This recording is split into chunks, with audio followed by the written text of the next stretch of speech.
Welcome to the Pretty Confident Podcast, where we embrace authenticity, own our worth, and build unshakable confidence. I'm your host, Sierra Renee. So let's dive in. Happy Pod Day, you guys. Doesn't it just feel good to be alive?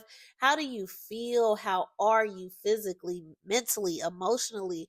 How are you doing? Drop it in the comments. You know, I always open up by asking you all how you're doing because it matters. And if you don't have anybody to ask you how you're doing, I always want to make sure that you all feel appreciated and seen by me asking you how you're feeling. So if you want to share that information, definitely drop it in the comments. If you want to just send it to me directly, you can definitely DM me on Instagram at prettyconfident.pod. I almost said C, but prettyconfident.pod is the Instagram.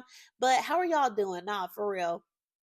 And thank you so much for being here. You guys, this is episode 61. So thank you so much for being here. You guys have been running up the listens, the plays, whatever you want to call it, on Spotify and YouTube. Right now, I don't know how to search or look at the plays that I get on Amazon Music or iHeart Radio, but whenever I figure out how to, I will definitely be looking at that and shouting you all out as well. But even if I don't know, thank you all for listening. Whatever platform you're listening to this on, be it YouTube, Spotify, Amazon Music, or iHeartRadio, thank you so much for being here. Like I said, this is episode 61. So if this is your first time being here, you have 60 other episodes. After you listen to this one, stick with me to the end of this episode, and then you can go listen to all other 60 episodes that I have released. You guys, we are almost at a year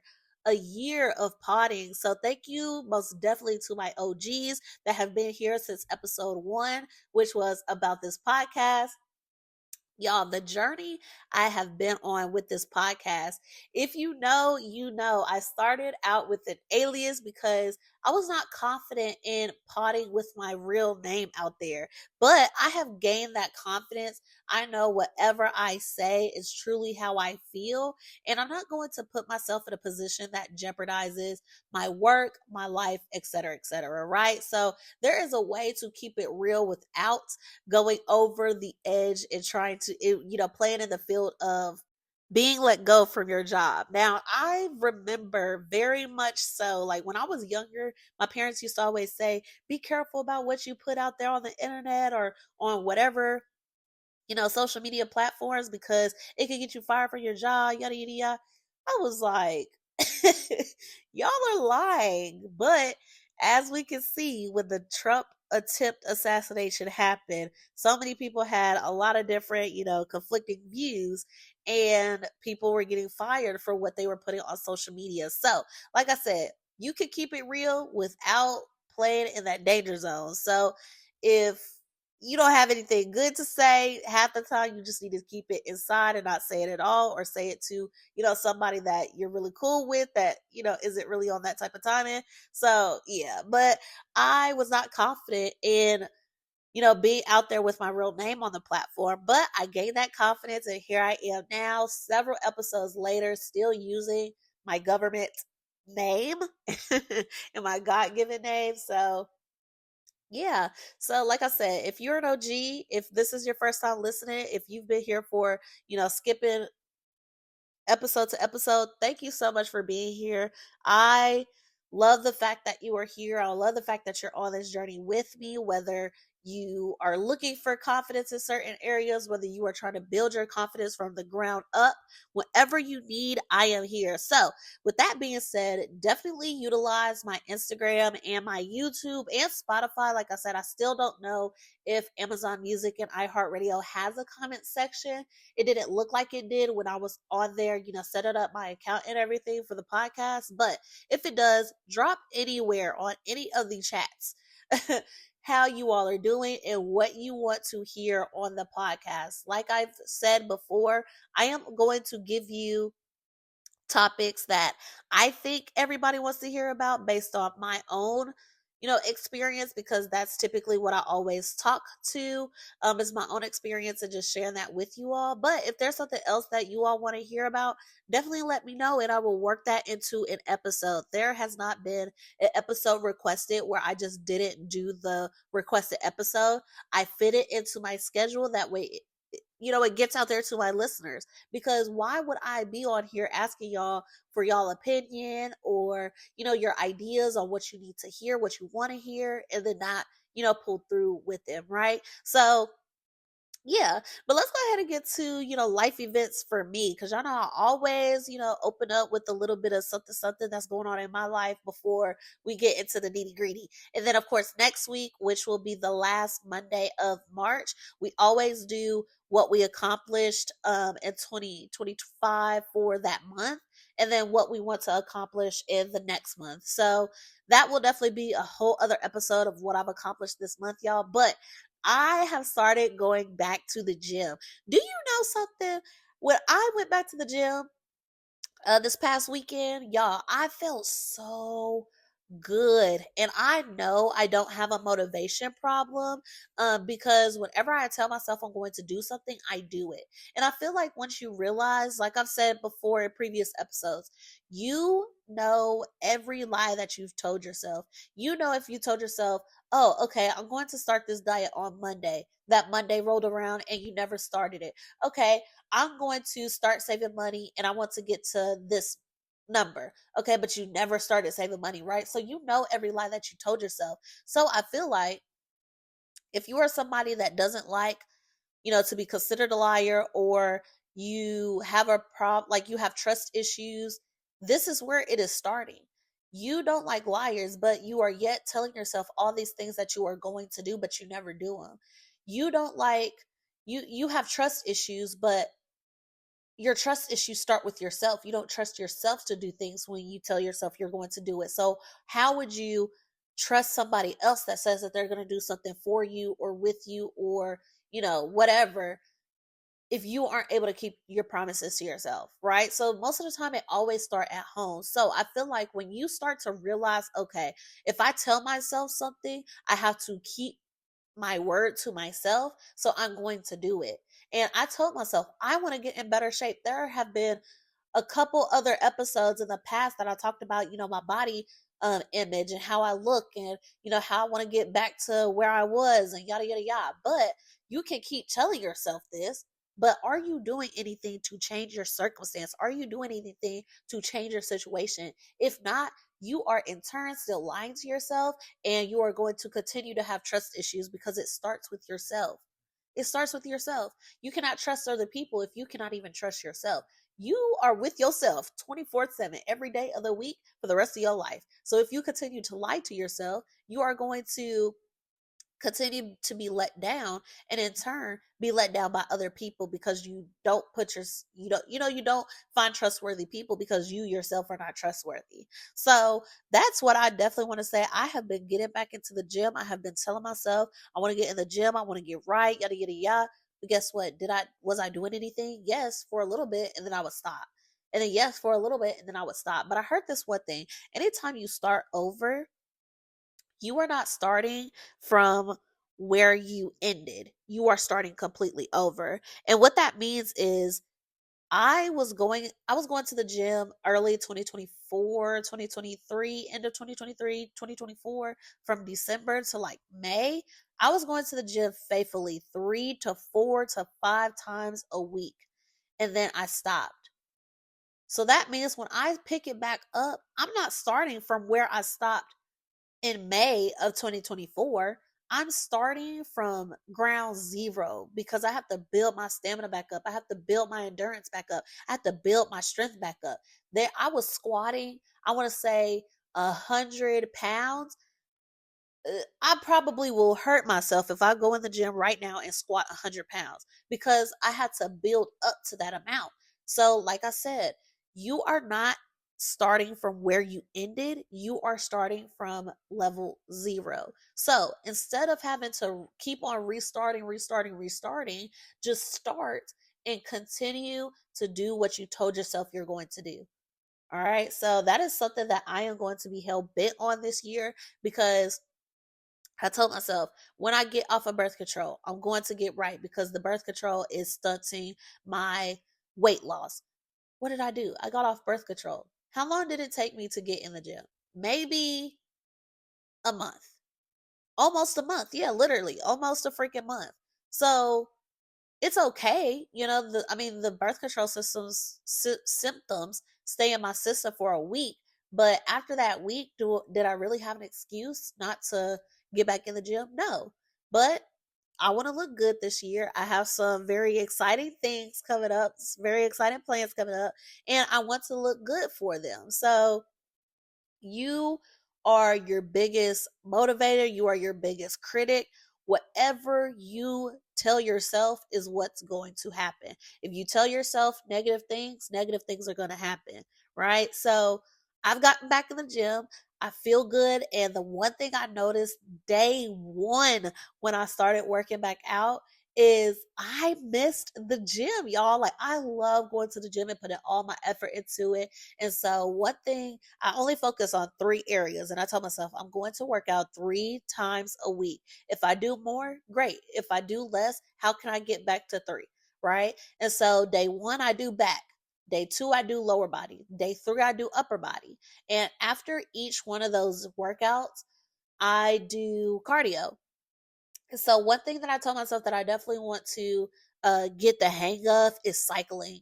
Y'all know what do they call it? Like spin classes, cycle classes. I want to start doing that.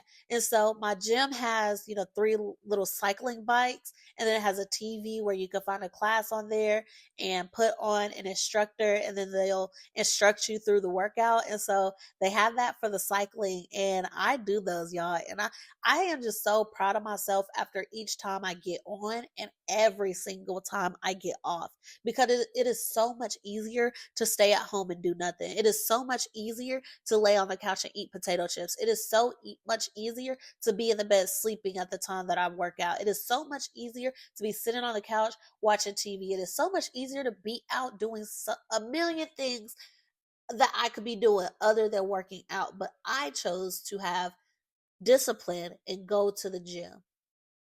And so that is what you have to get into. Finding that discipline, finding something that you actually genuinely want to do, and something that you are going to hold yourself accountable to.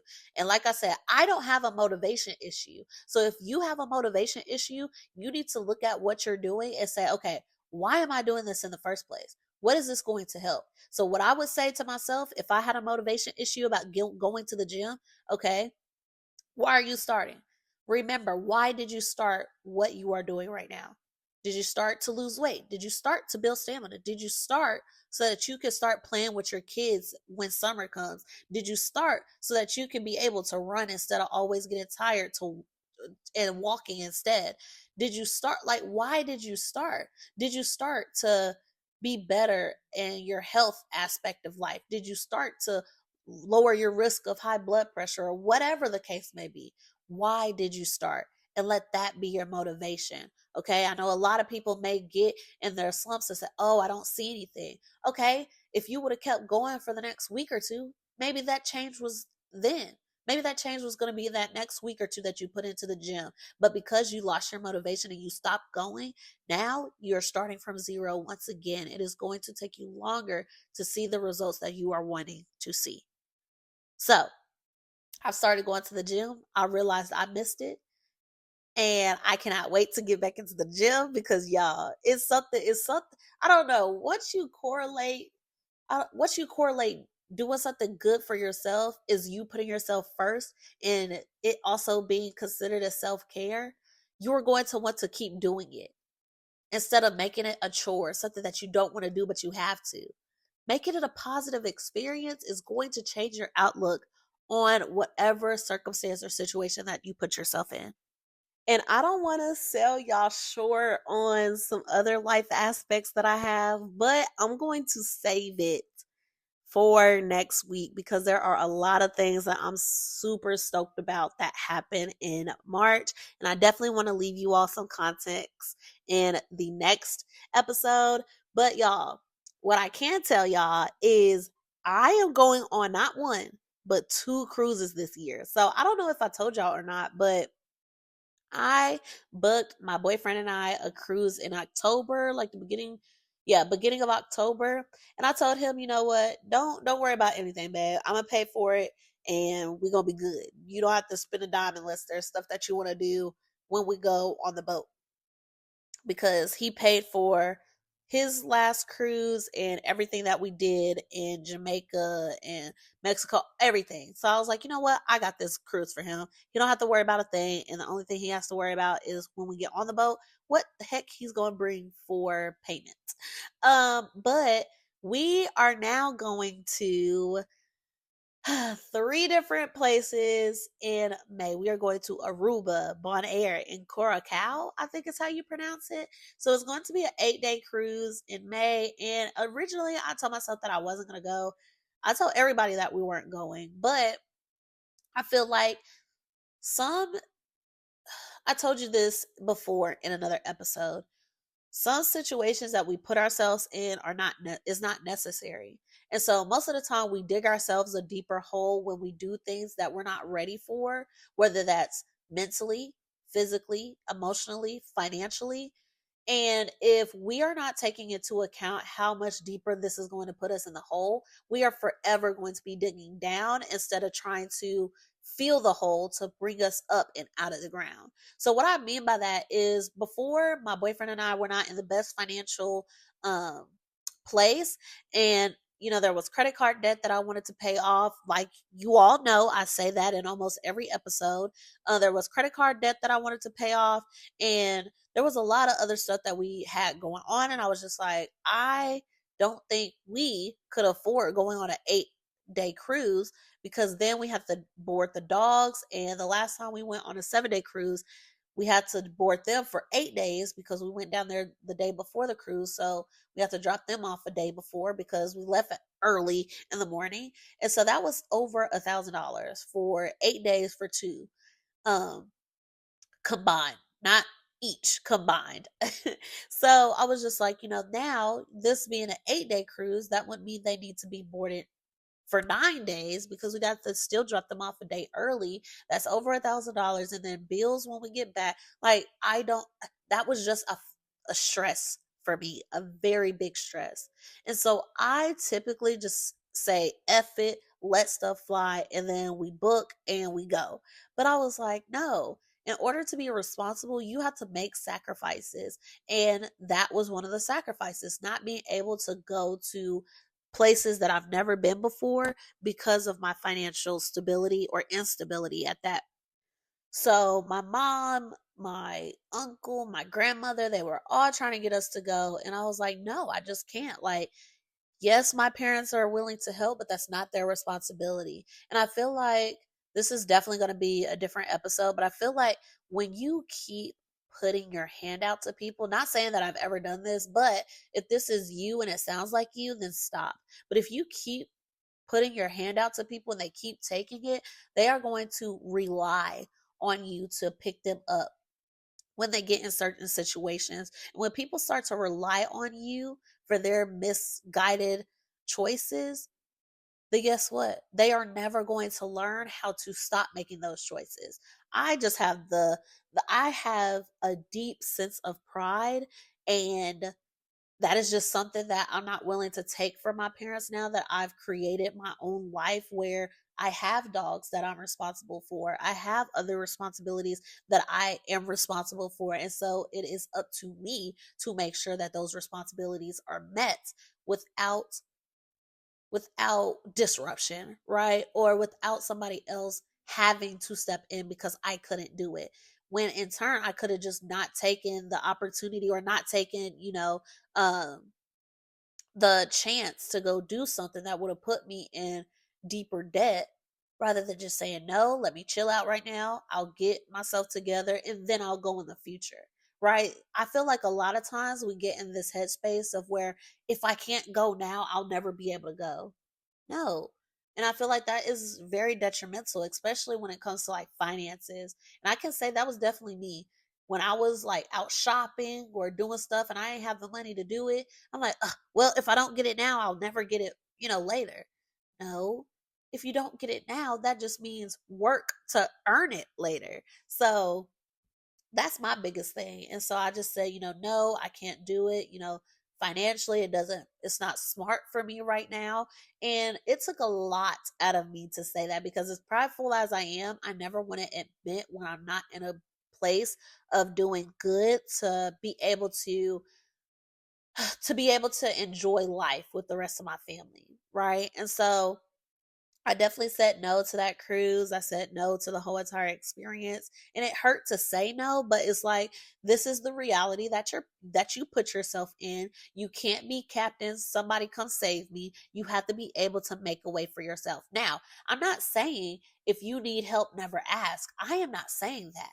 But I'm saying I make these choices myself, and I have not had the consequence of fixing it in order to enjoy life how I want to, or and how I should be able to do it right now. Right. So if you are somebody that constantly give, and these people are constantly taking, you need to stop giving, because that has become their routine of, okay, if I don't do this, somebody got me. Okay. I don't have to face the consequences of my actions, because when and if this goes wrong, somebody else is going to come get me. All I have to do is sit there and wait, right? We don't need those type of people in our lives. We need people in our lives that are going to, one, take accountability for what they do and how it correlates to their situation, right? Because you got here somehow, whether it be from you not doing anything, or whether it be from you doing too much. This, you got here somehow, and it is not going to be my responsibility and my job to continue to come save you just because I love you. If I love you, I'm going to help you see the errors of your way and show you that you need to make a change somewhere, because I'm not always going to be here to help you. Right? We need to stop letting people rely on us. And if you have a complex of a hero's complex, where you feel a lot better by saving other people, no matter how much it does, how much detrimental, consequences or kickback it has on you, you feel so much better with helping other people in need that are more than capable of helping themselves. If you have that type of complex, I'm going to challenge you to at least say no one time this month, one time this week, not one time. Say no and look at how people treat you, because at the same time, this is also going to show you who your friends are, because your friends are people who, regardless if you got it or not, they are there with you. Regardless if you can give to them or not, they are still with you. But as soon as you turn your hand down from people that have continuously taken from you, has continuously relied on you for their misfortune, this is going to open your eye to the people that are genuinely and truly your friends versus people who are not. And that goes for family members as well. There are people that will only reach out to you when they need something, but when they don't need anything, you don't hear from them. And then as soon as you tell them no to a time where you hear from them and they need something and you tell them no, that's when they throw all types of stuff in your face. This is what I'm trying to help you all understand. I don't want to go through that. So I had to be the person to fix my own situation. Yes, I have great parents that are in the position to help me pay for boarding for my dogs, to help me pay for the cruise, to help me do all of this. But is it their responsibility? No. I can live without this one trip. I can live. So how do I fix my situation so when this whatever comes up again, I can attend? I need to get on my Zoom. And that's exactly what I did. I think that was the turning point mentally for me, where it was like, get your crap together, Sierra. You do not have all day, all year, all life to continuously be in this vicious cycle of debt. Because when you want to start your family, when you want to get a house, this debt is going to follow you. All right. So that's definitely something that I wanted to get off my mind. But like I said, my boyfriend and I are going on this trip. We are financially in a better place. I can't wait for us to go. I know my boyfriend is going to propose on this trip. I just don't know which port he's going to propose. And if you don't know, my boyfriend and I met on a cruise. And so I just feel like this is our full circle moment for him to propose, not on the cruise boat, but while we're on a cruise together.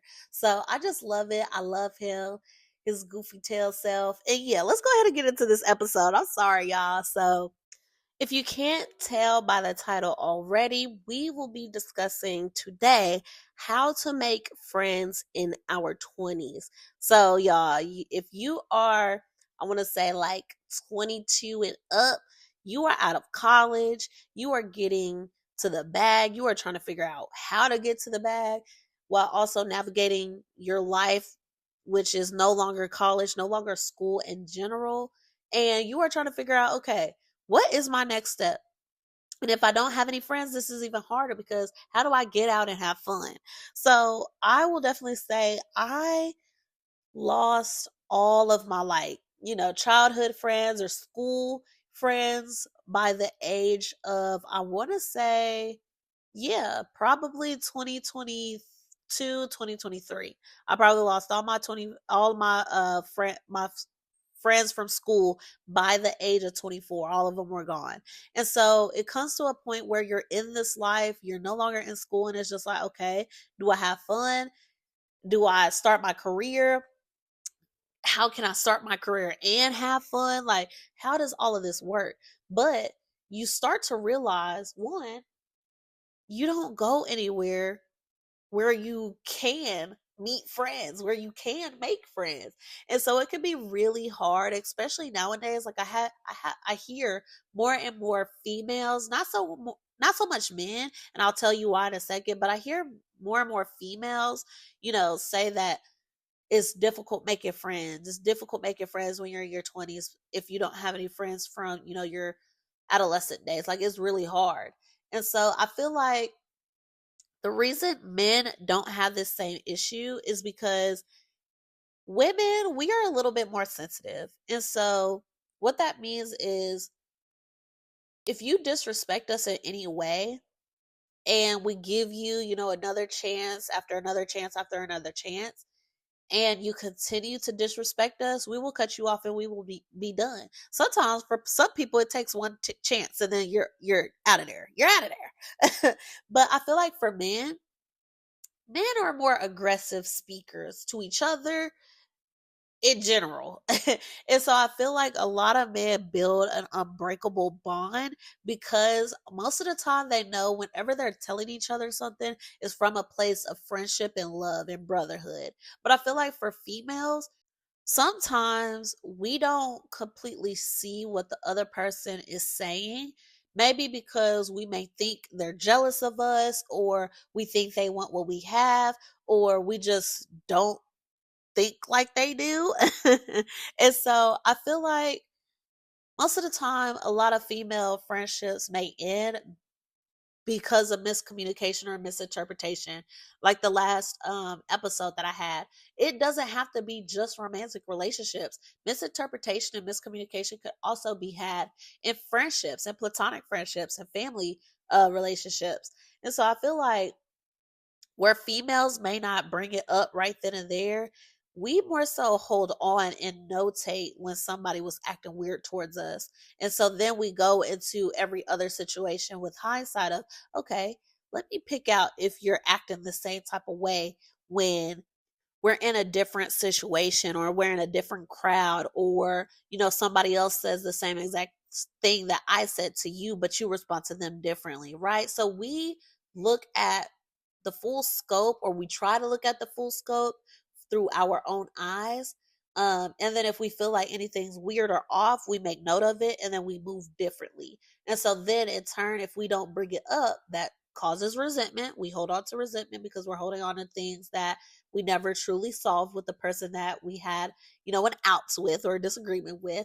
And then it kind of just ripple effects into other things and other aspects of our friendships. And so that's why I feel like there's a difference between females and guys. So now I'm going to get into like the challenges of adult friendships. All right. It is so different making friends when you're younger versus when you're older, because when you're older, you have more responsibilities. You want to protect your peace a little more. You have little patience with people who are wasting your time. And I feel like nowadays friend females are now starting to treat friendships like relationships, as they should, because the same trust, relationship building, confidence, whatever that we want to have in a relationship is also what we need to have in our friendships.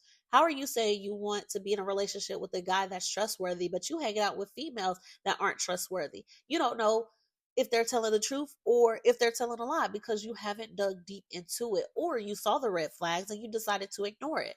Just like in a relationship that is romantic, if you ignore the red flags, it comes to bite you in the butt later. And so then you're like, well, I should have saw this, I should have saw this. Same thing with friendships. If you ignore the red flags, it is going to come to bite you in the butt down the road. And so, as far as the difference between adult friendships and childhood friendships is there's less experiences when we're children. And so we thrive on wanting to have a good time, wanting to, get to know each other, wanting to, I don't know, just do life together, and things aren't so tense and serious when you're a child or when you're in your teenage years before you hit 18, 19, and then cross into the 20s. But adult friendships, we don't have time to have fun. Yes, there is time to have fun when there's time to have fun, but there's also time to be serious and get to the money. I don't always want to be letting somebody crash on my couch because they decide to always go out and drink and have fun and do all types of stuff.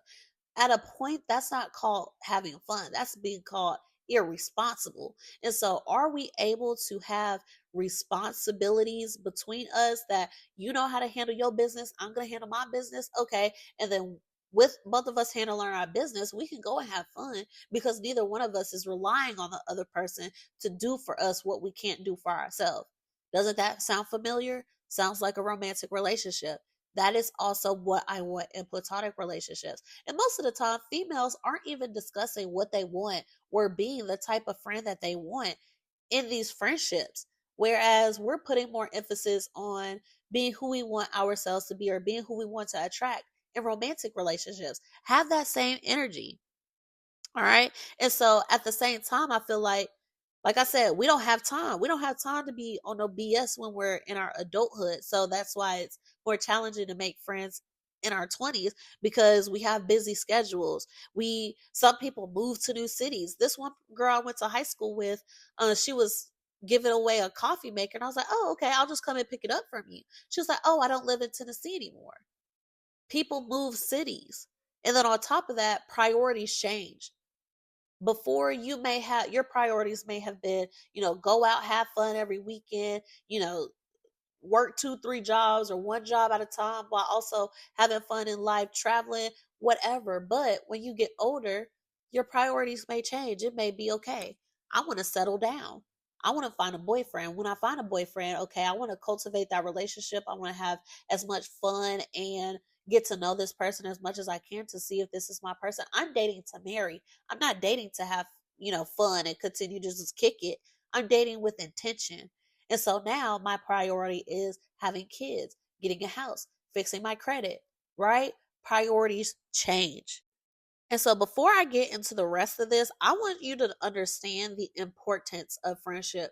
Y'all hear me talk about a support system on this platform whenever I talk about something. And support systems are necessary, whether that is comprised of just friends, whether that's comprised of friends and family, whether that's comprised of friends, family, and mentors. However, your support system is set up is how it's set up. And so I feel like when you're missing that friendship connection and that friendship support system, you may feel a little bit more lost. You may not know how to kind of bounce ideas off of people because maybe you're trying to bounce your ideas off your family members and they're trying to, tell you right from wrong versus how do you feel in the moment? What do you want to do? And I feel like friendships kind of give you that grace and that safe space to be like, okay, hey, this is what I think I want to do.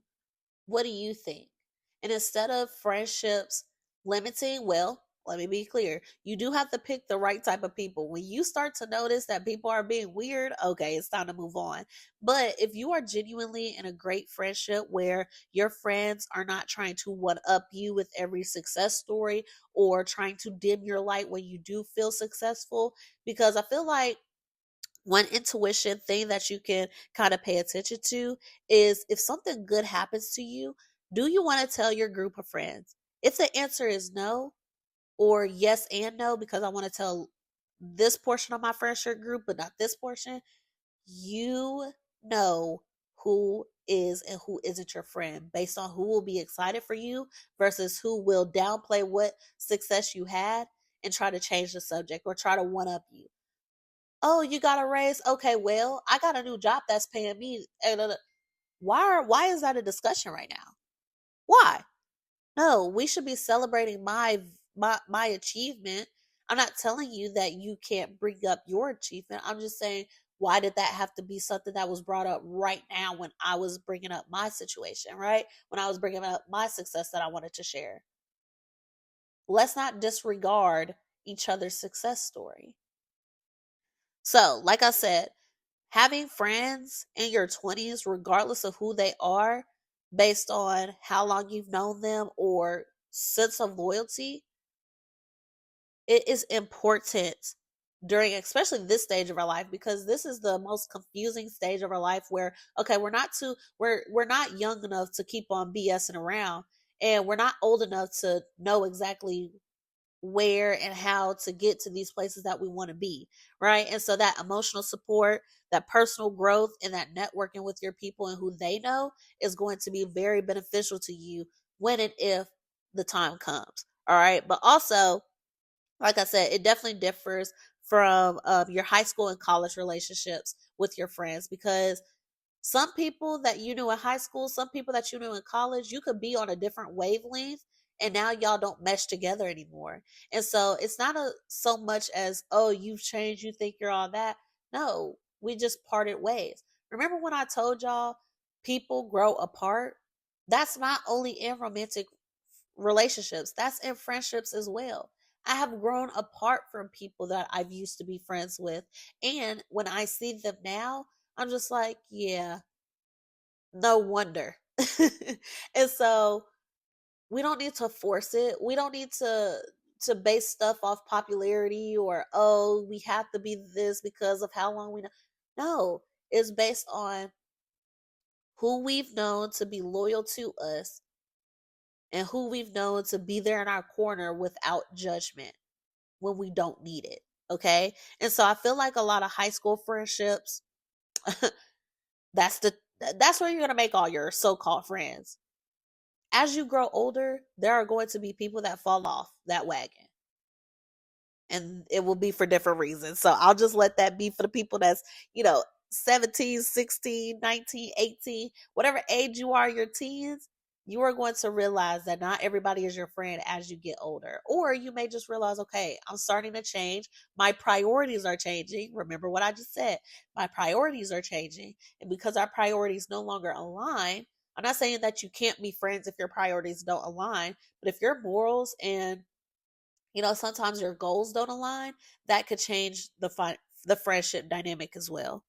And now the number one thing I always tell y'all is being intentional. What do I always tell y'all about being intentional? If you are intentional with what you do and how you do it, the right things will come out of the right situations. And so, what I mean by that is we have to be intentional with wanting to find friends. If we are held up in the house all day, not doing anything, watching TV and eating a bucket of ice cream, how are we going to, one, find our man, and how are we going to find our friends? Okay, that is not going to happen. So, you have to be intentional. I always told y'all, if y'all want to find friends or y'all want to find people that do the same things you do or like the things that you do, go do the things that you do outside of the house.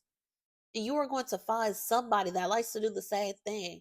Make that a friend date, or make that a date or a get together, whatever you want to call it.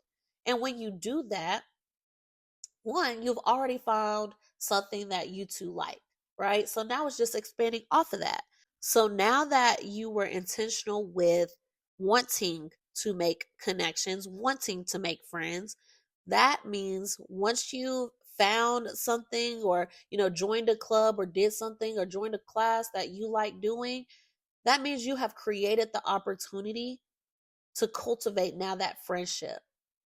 And so when we're being intentional and we're making sure that we actually seize those opportunities that are right in front of us, now you're going to get out what you put in. There may be a few failed friendships, and that's perfectly fine. I'm not telling you the first person that you meet when you join an arts class, the first person that I meet when I join a spin class is going to be my best long friend.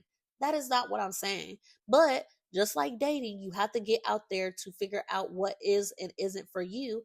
You have to do that with your friendships as well, if you really want one. Now, y'all know one thing I always bring up is getting out of that comfort zone of yours. If I am a black female, which I am, and I only like being friends with black females, that is going to set you up for disappointment and failure, because not only are you only sticking to what you know, you are going to stick to what you know to the detriment of yourself. Because if there are no other black women on this earth, you are going to be alone. So don't limit yourself to only one group of people. Get out of your comfort zone. Your best friend may be Hispanic, your best friend may be Vietnamese, right? But since you are so narrow minded and you're limiting your view, you are not seeing the multitude of opportunities that you have here, right? So just like, wanting to date, I have a type. Well, your type may not be what you need. That is what you want. You want a tall athlete, dark skin, 6'7", play football, play basketball, athletic, can do the straight teeth, pierced ears. Like, what? If that's your type, you are narrowing the pool. And yo, Mr. Man, yo, Mr. Right is probably somewhere else that that he probably doesn't even have ear piercings. But because you said your type is somebody with ear piercings, you have canceled out your Mr. Right. You're meant to be. Right? Same thing with friendships. Stop narrowing down. Stop thinking only narrow minded. Open your playing field. And if it ends up not working for you, that's fine. That is perfectly fine. But there are a billion different types of people, unique people out here. So the same black female you meet may not be the same black female that who you are. A failed friendship with a Hispanic may not result the meeting a different Hispanic may not end in a failed friendship. That friendship may take off and soar, but because you only limited it to who you are, your friends to match the identity of who you are, you have limited the pool of which you can pull friends out of. And now I would say that technology could be your best friend when it comes to trying to find friends, because I did just hear this story of a couple TikTok influencers who kind of met together, like they saw each other's videos, interacted with it a few times, and then they ended up linking up, and now they're just like, now they're best friends, but they didn't know that they were best friends. I think one lives in Texas and the other one lives in, I can't even remember where. uh I can't even remember where. I want to say California. Anyway, states away. Okay. And so that is the number one thing. Technology can be a tool if you use it as one.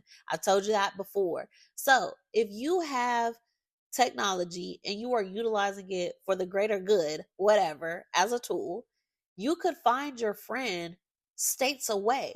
Technology makes the world smaller. All right, you can connect with y'all was seeing people in the UK, y'all was seeing people in China when we have these viral videos, or when TikTok came back to the US, we were seeing people in the UK. It makes the world smaller. You have instant access to people around the world. So if you use it correctly, it could be, a good tool. Or, people use it to hurt people on the internet because, I don't know, you could call it Twitter fingers. You're so big and bad on these websites, on these social media apps, but you would not act the same way if if social media was gone. You wouldn't. But what I mean by that is, you can find your best friend who lives states away, because technology makes the world smaller. So you can either join, I don't know about this, but I think there are apps out there where you can meet, friends, and kind of like, y'all know those dating apps, but for friendships. I don't know. If y'all know a little something about that, drop it in the comment section. Help a friend out. Not me, because I don't know. I don't know. But people be weird, so you do have to be careful. Just like the dating apps, people be weird and be having crazy backgrounds. So I would say, if you have, somebody in your life that could do a thorough background check, I would definitely utilize them when doing this. But that is one of the cons to virtual, friendships. You never know, one, who you may be talking to.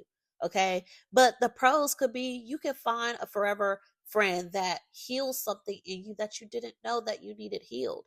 Right. And you can find a lifelong friendship in using technology. And so that's the difference. But at the same time, if you do value spending actual in-person time with somebody, having a friend that's virtual, that you communicate virtually and don't see every day or see on, a regular basis, that could be a con for you. Or if you prefer not seeing people all the time and you prefer staying in the house but love texting, and you find, somebody that you could text, a texting buddy, whatever, that may be a pro for you. So using technology as a tool can be beneficial to whatever degree you need it to be beneficial for. Now, one thing I will say as far as making new friends is looking at the social environments that you put yourself in. If you're always in work environments, okay, can you find a friend in your work environment? If not, if your work is too political and it's all about who you know, and it's not really built off authenticity, then maybe that's not the best route for you. But if you're always at work, or there's people that you think may be cool outside of work, maybe you can initiate the first point of contact. That's not me. I will tell y'all that now. I am not the type of person that initiates contact first and take it to the level of friendship, because it's just not me. Now, I do have a feeling that I can tell if you're cool or not, because I met my best friend through somebody else that's my friend, and we all work together. And so from there, me and my best friend are locked at the hip, joint together, whenever, of course, whenever we're at work, but we text all the time outside of work. Right. And so I feel like, had the person that connected us not reached that, point of contact, or, I guess left out or reached out that olive branch, then there's no telling how lonely I would probably be without my best friend, and what I would be missing, because she has taught me so much through our friendship. And that is something that I love. One, a man that can teach me something, as well as friends that can teach me something. And that is just like beyond, what I'm grateful for in my friendship and my relationship, because I never want to be a know-it-all, but I also don't want to be stagnant with somebody that doesn't have, the goal or aspirations to learn as well in their life. And so when I feel like you're in a relationship or a friendship that can kind of mimic the wants, needs, passions, or whatever that you have, it kind of makes the friendship more natural, more organic, and something that both of you can build off of and learn from each other, because you never know what the other person has knowledge in.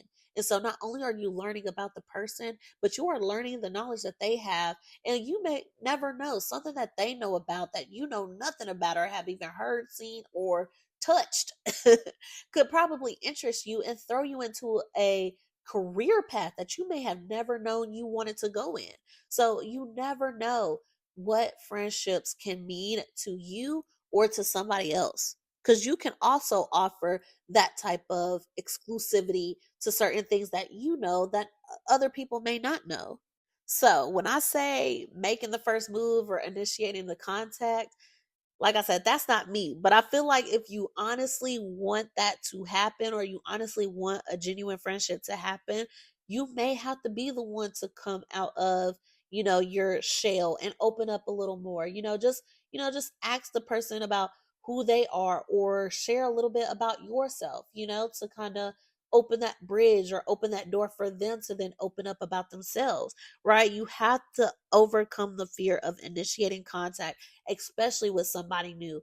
I try to tell myself, oh, when I go here, I know I'm gonna have to be an extrovert, but I never try to come out of it with anything. I just know that I'm gonna have to talk, I'm gonna have to nod my head and smile, and then I'm gonna leave. But I never had to think about the fact that, oh, if I actually do want to make new friends, I'm going to have to come out of my shell of being fearful and not really wanting to open up and contact and connect with other people. So if you are being intentional and you are being true with what you are saying, you are going to have to seize those opportunities. If you are living within your hobby, so say, I love working out. I go to the gym and I see other females there.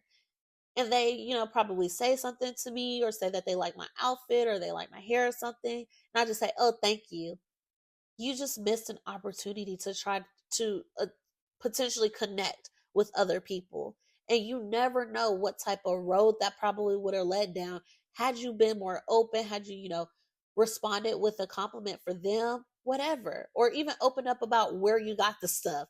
I know for females, that is one of the biggest things that we love to do is talk about our outfits because there are so many minor inconveniences. Side note, there are so many minor inconveniences with our clothing that if somebody says that they like something that we have on or like something that we have, and we know as a female that it fixes one of those minor inconveniences that a lot of women go through, we're going to, oh yeah, this dress has pockets, or oh yeah, these pants have, real pockets, real front pockets, or real back pockets.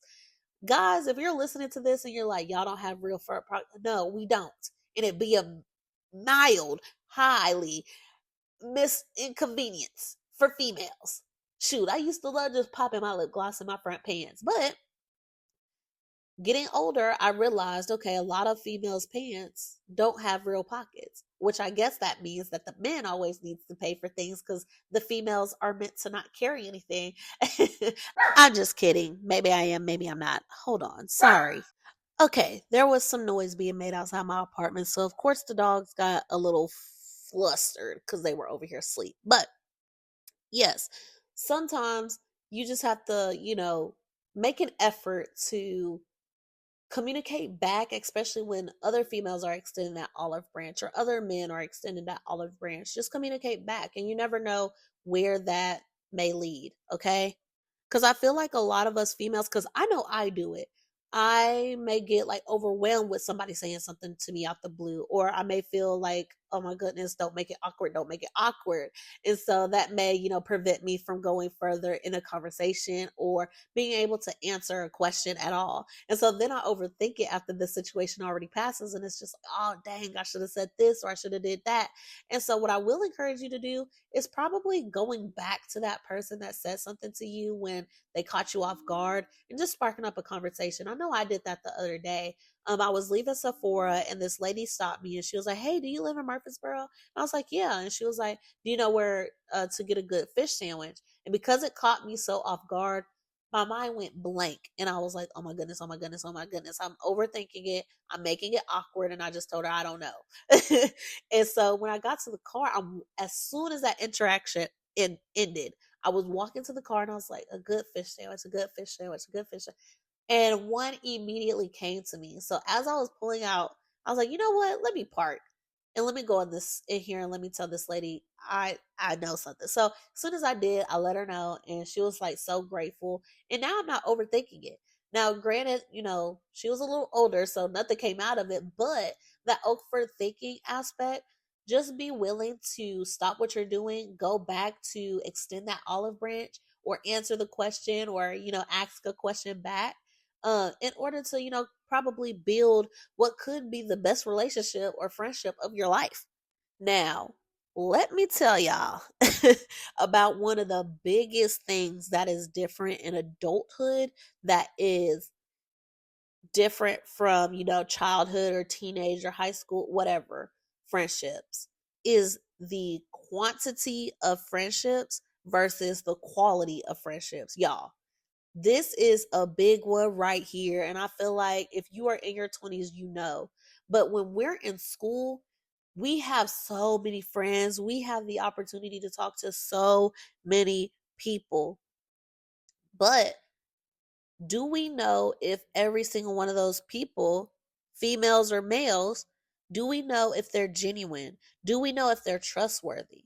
Right? Do we know if we have a real connection? We probably don't. We have so many friends with so many different personalities. There could be different personality code switches that we may not even know that we're aware of, right? And so you never know who is talking behind your back. You never know who is keeping track of your motions so that they know every aspect and step that you are currently going through right now. You never know. So I like to say having one good friend is better than having 12 bad friends. I don't know why I chose 12, but I chose 12. And so there it is. Having 5 good friends is better than 12 bad friends because I am no longer associating myself with OMG, this is how popular I am, because that is definitely one thing in school is popularity. So it's always about how many people you know and how many people love you, yada yada yada. But in adulthood, it's none of that. How many people can I trust? We are building our villages now. And so there are situations that we are going to be in that we don't need dumb, stupid, irresponsible friends in. And there are going to be situations where I just need to know that I could trust you. I just need to know that your intentions are pure. I just need to know that I could keep you in the circle. So if I had kids, I trust you with my children. Right. And so I feel like if you have people in your circle that you don't trust with your own spawn, that why? That is a question to ask yourself. Why do I not trust this person? Because whatever reason it is that I don't trust this person is probably the reason why I need to stop being their friend. Right? It is always better to have maybe few, and if you have multiple friends that you have deep, genuine, meaningful friendships with, then that's fine. But if you have several friends that is always surface level whenever you talk to them, okay, those people will come and go. You can talk to anybody about anything. You can always talk to anybody about anything. But having those deep, genuine, meaningful relationships with females, like minded people, regardless of who, whatever, that is what's going to set your quality over quantity. And if you don't believe me, go ahead and put it to the test. How many friends do you have where you have surface level conversations with? You know you can't bring anything too deep to them. You're not going to get anything deep out of them. You guys only talk about whatever currently is going on, but anything where it's to help the friendship grow stronger, you're not going to get that from that person. And it's okay to have associates, it's okay to have acquaintances, and it's okay to have friends that you thought were genuine friends and now they're acquaintances and associates and they don't need to know everything that you're doing every single day. That's fine. And it's okay for them to flip flop and go from associates and acquaintances to being, genuine friends. It is okay. Sometimes you just have to give some people the room and the space to grow. But if you give them that room and space to grow and nothing happens, that is okay. No answer is an answer. No growth is an answer. And you have to decide if that is something that you want to keep in your life, keep around you, or is it a waste of time? For me, like I told y'all in the beginning, I don't have time to waste. So if we're talking about how blue the sky is, I'm done talking to you. I don't have any, like, what am I gaining from this conversation? There are some people where you have friends that know have a good time, know how to have a good time, and you have friends that also know how to be serious when the time comes.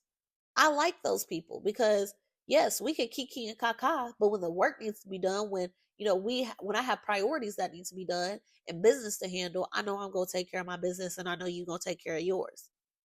So look into that. If you have a lot of friends and you pride yourself off having a lot of friends, what invalidation or what void are you trying to fill? There's something within your heart, within yourself, that you are trying to fulfill with the number of people that you qualify, say that is your friends.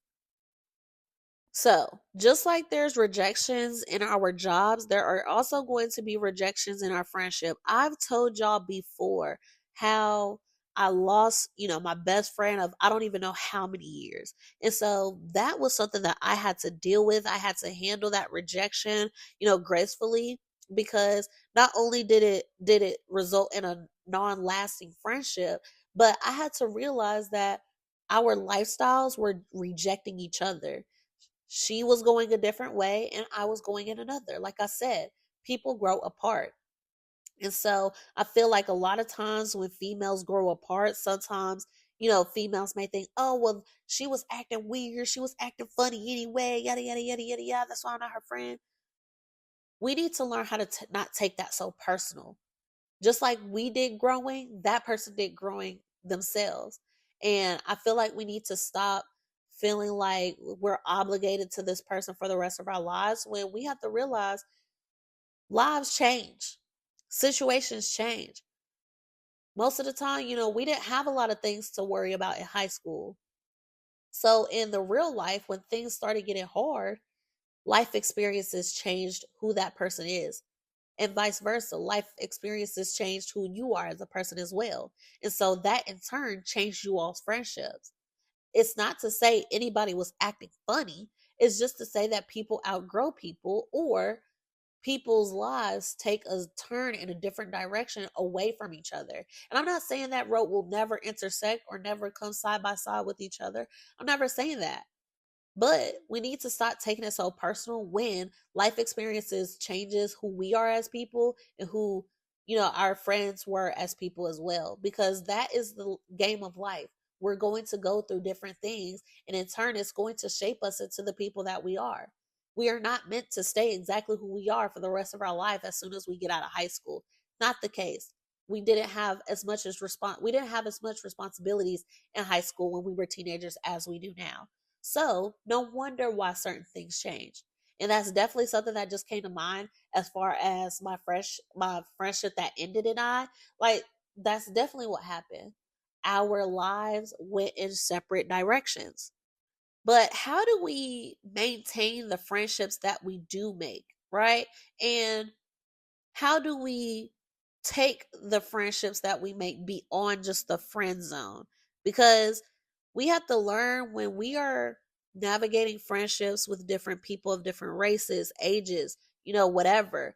And I will definitely say I made a friend through my work, and they're my customer, and we text separately, not about work, but about, our life experiences or what's going on in today's world and deeper meanings. And she's Asian, but she lives in Canada. And, I'm a black female and I'm from America. And so there has been a time where we've taken it to that middle ground of, oh, we may be stepping in uncharted territory, but it's good for both of us to gain knowledge from each other's um life experiences. So I've told her a lot about myself. We've gotten really deep before, and we talked about some cultural differences from a black female's point of view versus an Asian, excuse me, female's point of view. So not only did it take navigating our work relationship and deciding to make it more personalized, but we took it beyond the friendship zone and we took it into something that was uncharted. She's several years older than me. I'm 25. I think she's like 40 or 50, I think, but still different ethnicity, difference in age, and I think the how to take it past the friendship zone is by building a safe space for both of you all to be vulnerable and being understanding with that person that's wanting to open up and being accepting. Nobody wants to open themselves up to somebody to get rejected, because at some point you misled them, because that means you created a safe space for them and then you slap them in the face with, oh no, I don't want to hear about that, oh no, I don't care about that. They were vulnerable enough to open to you about their past, or certain things that they've been through, and because they felt like you created a safe space for them, they felt like they could open to that. So if you don't genuinely want to know more about somebody, please don't mislead them. Just like you can mislead people in romantic relationships or thinking making the other person think you want a romantic relationship. You can also mislead people into thinking you want a deeper level of connection in a friendship, taking it past that friendship zone. Now, I did mention, how can we make sure we maintain our friendships? And especially since we're very busy when we're older. So, I'll actually tell you all what my customer slash outside work friend does. She said that she schedules quarterly visits with her friends. Like I said, people move out of town.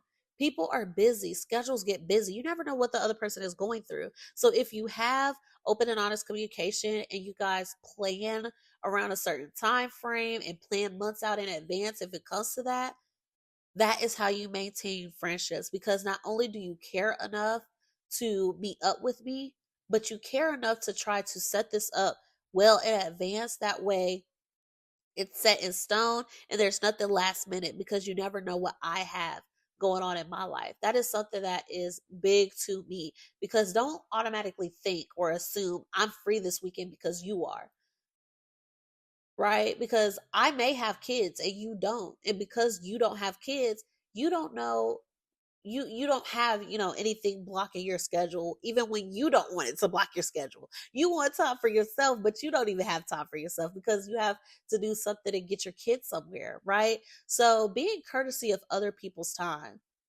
that is one big thing that goes a long way for me. All right. And then making sure, you're communicating, you're spending that quality time with each other, but also showing each other support, regardless of how that looks like: emotional, health, mental, physical, some type of support. I cannot tell you the amount of times I've gone to my best friend to tell her something, and it feels better. I feel like I have support there, and vice versa. There's been so many times where just out the blue, or she's, I don't want to say trauma dumping, but she's, spilling everything that she needs to get out onto me. And when we're done, I'm not criticizing her, I'm not judging her, I'm sitting there listening, not trying to offer her any solutions, because that is another thing. Are you listening to provide me a solution that I'm not asking for, or are you listening to make me feel heard? I may feel more heard with you just listening and taking in what I'm saying versus you listening and spitting back a solution out. Sometimes people need to sit in whatever they're feeling before hearing a solution. And sometimes it goes way further in a relationship when you ask, okay, right now, what do you need from me? Are you looking for a listening ear, or do you need advice? That goes a long way in my friendships. And one thing that we have to also realize is making sure that we are reciprocating what we are being given, because I can't tell you how many times I've been in certain friendships where it's like, oh, the person is talking about themselves, but they never give somebody else the opportunity to talk about themselves or share what they're going through or share what they've accomplished, right? And so I feel like when you start to see that one-sidedness in a friendship, the cookie starts to crumble. I don't know why I like that saying, the cookie starts to crumble. But that is one thing, especially when we're older, is making sure we communicate regularly, because I can't tell you how many times people will reach out to me and I haven't heard from them in months. And I'm like, I really don't know what to talk to you. Like, one, why are you reaching out? And two, uh, I don't think, I don't know who you are as a person right now. Like, during the time that we haven't discussed anything or talked to each other, I don't know what life experiences you've been through. And you don't know what life experiences I've been through that probably even changed this type of cadence to me. Cadence meaning how many times, how often we talk, right? And so sometimes you may even get somebody that is whose love language is quality time, so making sure you set time aside for that person. And then, of course, like I said, support. So I've told y'all multiple times before, your friends are the family that you get to choose. Your family is what you've been born into, and you don't get to choose. So treat making friends that way. You want a family that is going to be there to support you through and through and tell you when something ain't it. Being honest, okay? So if you have the opportunity to go out there, make friends, and build a community, because that is essentially what you get to do when you are choosing people to be in your life. Don't take that for granted. All right. You are going to be creating communities where you feel a sense of belonging. So if you are holding on to these friend groups where you don't feel like you belong, you don't feel like you were seen, you don't feel like you're heard, why stay there? You are only jeopardizing who you are as a person, and you are only limiting the type of friendship qualities that you could give to somebody else. So, I just wanted to leave you all with this. This is a longer episode than I normally do. And so I definitely wanted to, pour a little bit more into this episode because this is something that I am currently going through. But I also, see the benefit in having friends, seeing the benefit of building a community, seeing the benefit of being the friend that you want. Okay? Because it's so easy to say, "Oh, I want a friend. Oh, I want a friend." But are you trustworthy? Do you have a sense of genuine to you? Are you out here reciprocating the same love and affection that's been given to you? Or are you just taking and using people? Right? So, if you have done all of the work that you think that you need to do to be the friend that you want to have be for you, then I feel like you're ready and you are more than qualified to start building your community. And building your community is going to take some time. What did I tell y'all? Quality over quantity. I'd rather have a few deep, meaningful connections with people rather than saying I have 30 people that I know are on deck for me. Because guess what? You may not know that all 30 are on deck for you. There may be some snakes in the bushes. So that's what I want to leave you all with today. Hopefully, I kind of touched somebody in this episode because, like I said, this is something that I know I can talk to because it's something that I'm currently going through.